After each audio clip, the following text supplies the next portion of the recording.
मुझे तो यकीन नहीं आ रहा, कोई इंसान कैसे अपने बहन भाइयों को कत्ल कर सकता है। समृत, मुझे तो उस आदमी से डर लग रहा है। वो आदमी वाकई बहुत खतरनाक है। उस आदमी को देखो, उसने पहले अदनान का खानदान छीनने की कोशिश की, फिर तुम्हें उससे दूर करने की कोशिश की। ये कैसी बेरहमी है। होते हैं ऐसे लोग भी।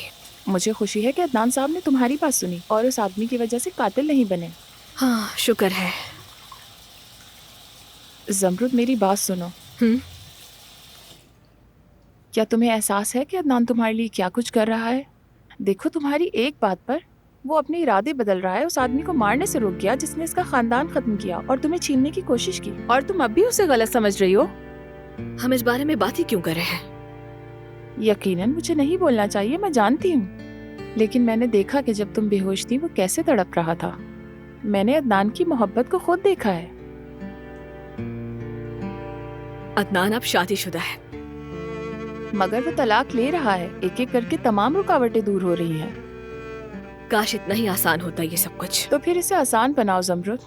मतलब दूसरों की बातों को छोड़ दो और सिर्फ अपनी खुशी के बारे में सोचो, अपनी खुशी देखो। मैं जानती हूँ मोहब्बत एक खूबसूरत एहसास है, बहुत सुकून देती है ये आपको, लेकिन मैं जब से अदनान से मिली हूँ मुझे सिर्फ तकलीफें मिली हैं। हमारी मोहब्बत से सिर्फ हमें ही नहीं बल्कि दूसरों को भी तकलीफ मिली। मैं अदनान को और सबको इस तकलीफ से हमेशा के लिए निकालना चाहती हूँ। सब खत्म। मोहब्बत भी खत्म हो गई। ये जरूरी तो नहीं कि मोहब्बत मिल जाए। मेरी मोहब्बत मरते दम तक हमेशा मेरे दिल में जिंदा रहेगी।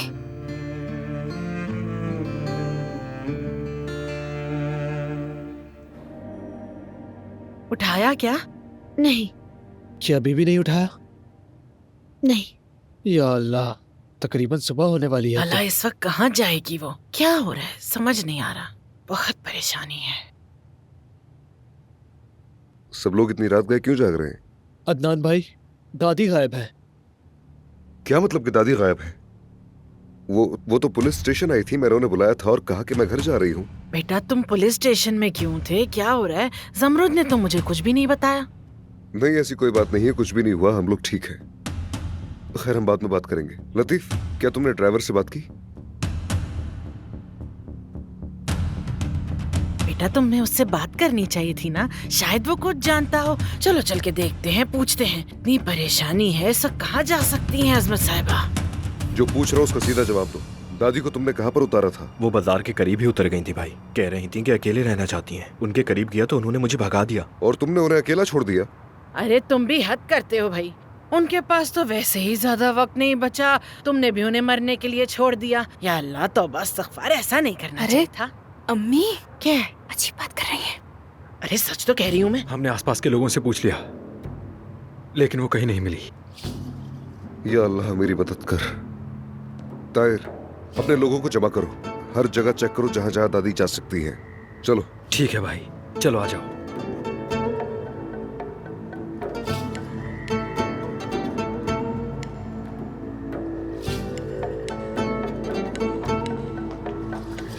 एक मिनट, इधर आओ। क्या हुआ अम्मी? अरे बताएं तो सही। अरे रुक जाओ एक मिनट। क्या कर रही है? इधर आओ, मेरी बात तो सुनो मलिका। तसव्वुर करो जरा, अगर वो अजमत चली गई या अगर हम सोचें कि वो मर गई है तो सोचो जरा, उसकी जगह कोई तो पुर करेगा ना। मुझे लग रहा है मैं इस हवेली की मालकिन बन जाऊंगी, वालिदा सुल्तान। नवीन आंटी भी हैं बीच में, उनका क्या करेंगे? किसी गड्ढे में फेंक देंगे क्या उन्हें? अरे बेटी, नवीन तो पुरसुकून सी औरत है, बस खाती रहती है, बोलती कुछ नहीं। और दानिया का क्या ख्याल है आपका?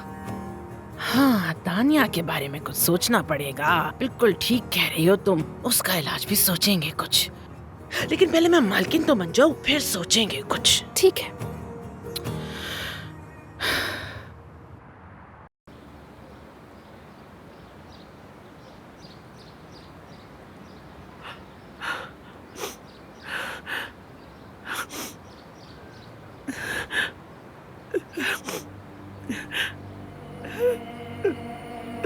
मेरे बेटों को, मेरे बच्चों, मुझे माफ कर दो। मैंने तुम्हें हर आफत और हर दुश्मन से बचाया, मगर उस शख्स से नहीं बचा सकी जिसे मैंने अपनी कोख से जन्म दिया। माफ कर दो मुझे। मैंने तो बेशुमार गुनाह किए, बहुत से दिल तोड़े मैंने, मगर ये सब अपने खानदान की हिफाजत के लिए किया। मेरे बच्चों, खुदा ने मुझे तुम्हारी तकलीफ से आसमान है रब्बे करीम मिलते जाए तुझसे। मेरे मेरे बेटों के पास ही मेरी जान ले ले, इस अज़ाब को खत्म कर दे, इस दर्द को खत्म कर दे। मैं तेरी पनाह मांगती हूँ मेरी बख्शिश फरमा।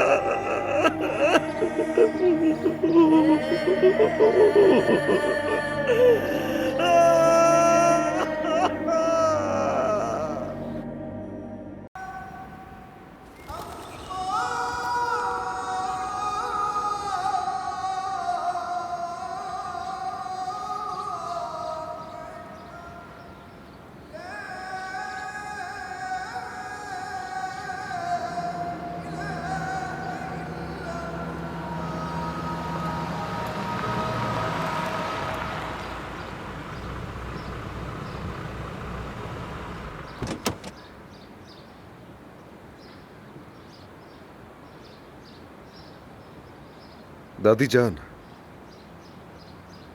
आप यहाँ क्या कर रही हैं? हमने हर जगह आपको तलाश किया, आपने फोन भी नहीं उठाया। सब लोग बहुत परेशान हैं।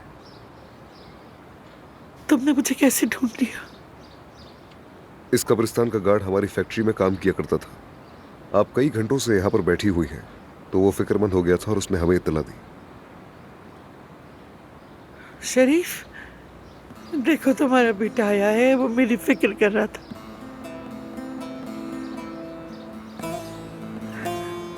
आदिल, देखो अदनान आया है, तुम्हारा भतीजा जिसे तुम बहुत चाहते हो। दिल खोल कर इसे देख लो। दादी जान, आप चले, हम बाद में इनके लिए दुआ कर लेंगे। आ जाइए, चले उठे। मैं एक अच्छी माँ नहीं बन सकी और नहीं अच्छी इंसान, लेकिन वादा करती हूँ मैं अच्छी दादी जरूर बनूंगी। दादी जान, मैं आपको आपकी नेकियों और गुनाहों के साथ कबूल करता हूँ, मोहब्बत करता हूँ। आपको भी खुद को कबूल करना चाहिए। दुआ है कि अल्लाह आपका साया हमेशा हमारे सरों पर कायम रखे। बेटा,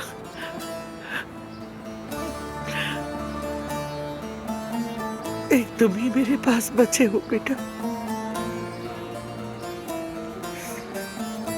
बेटो, एक दूसरे का ख्याल रखना। तुम्हारी माँ तुम्हें अकेला नहीं छोड़ेगी। चले दादी जान।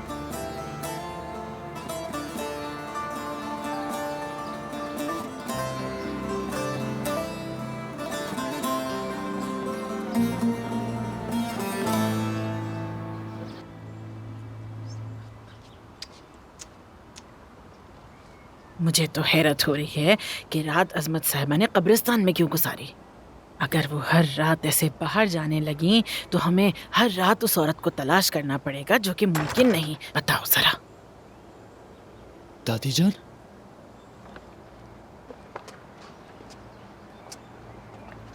अम्मी, दादी जान, आप ठीक है ना? अम्मी आप हमें बिना बताए वहाँ क्यों गई? अगर आपको कुछ हो जाता तो क्या होता? हाय, ये तो बोल ही नहीं पा रही हैं। लगता दिमाग पे असर हो गया इनके। मैं बता रही हूँ।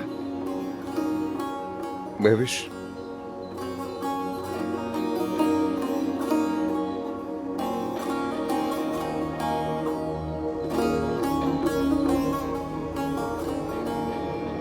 अदनान, क्या हुआ? ये कब्रिस्तान क्यों गई थी?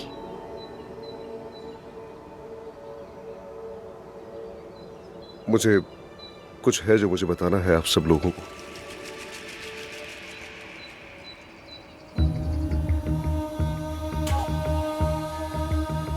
अब्बास चचा का साबिक राइट हैंड नियाजी ने एतराफ जुर्म कर लिया है। कैसा एतराफ जुर्म बेटा? जमरुद के हादसे के बारे में?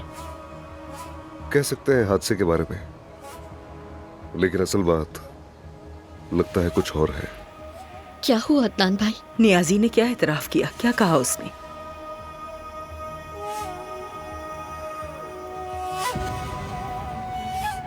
ये बताना तो आसान नहीं होगा, लेकिन समझ नहीं आ रहा चाचा ने ये सब क्यों किया। क्या किया उन्होंने भाई?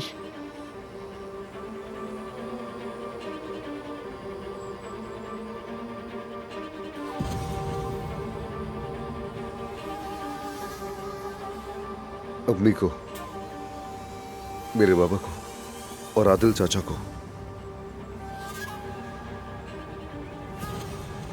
अब्बास नहीं मारा था।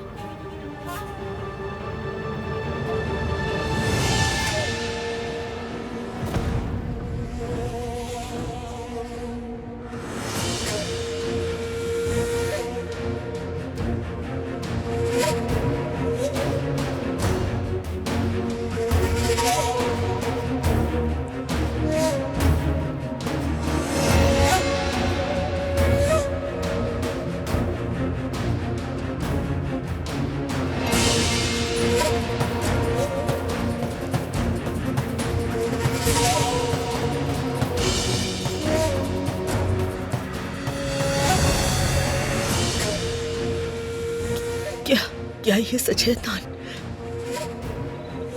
बदकिस्मती से चची, जैसे आप जानती हैं, मुझे तो शुरू से ही उन पर शक था। अब जब नियाजी ने बात की है तो सब कुछ वाज़ेह हो गया है, और दादी जान भी इस खबर से बहुत दुखी हुई है। अम्मी, अम्मी आइए, बैठ जाए यहाँ पे।